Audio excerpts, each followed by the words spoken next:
Pagiging ama ni Albie, malaki ang nabago dahil sa pagdating ng anak.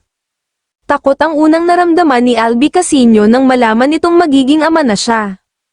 Pero hindi nagtagal, napalitan ng pagkasabik ang pangamba ng isilang ang kanyang anak na si Roman Andrew. Napapangiti at ganado sa pagkukwento si Albie sa tuwing napag-uusapan ng anak niyang sentro ngayon ng kanyang buhay. Ipinagtapat ni Albie sa cabinet files na nakatulong ang pagkakaroon at pag-aalaga niya ng aso sa kanyang bagong responsibilidad bilang ama. It's like that, kung may days na lazy ka sa bahay, ayaw mong umalis, but ubos na yung dog food, I have to buy dog food.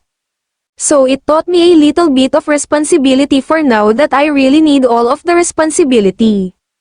Masigasig si Albie sa pagtulong sa kanyang girlfriend na si Micheline sa pag-aalaga sa anak nila.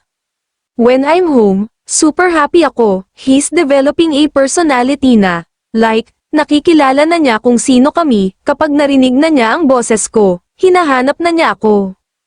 Or kapag pumupunta yung mom ko, kapag narinig niya yung boses ng mom ko, alam niya na nandoon na yung lola niya.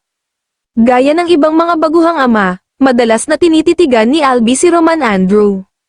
Natatawang ikinwento ng 31-year-old actor na madalas na tinitingnan niya kung humihinga ang kanyang anak. Nung pinuntahan ko siya sa US, wala talaga, tinititigan ko lang siya tapos kapag natutulog, tinitingnan ko kung humihinga. Kapag sobrang pagod ka, sinasabi ko, please, matulog ka na.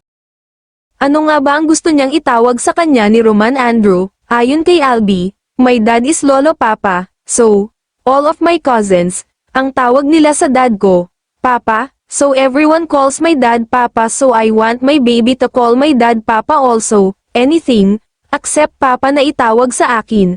Okay lang, malaki raw ang ipinagbago ng mga pananaw sa buhay ni Albie mula nang maging tatay.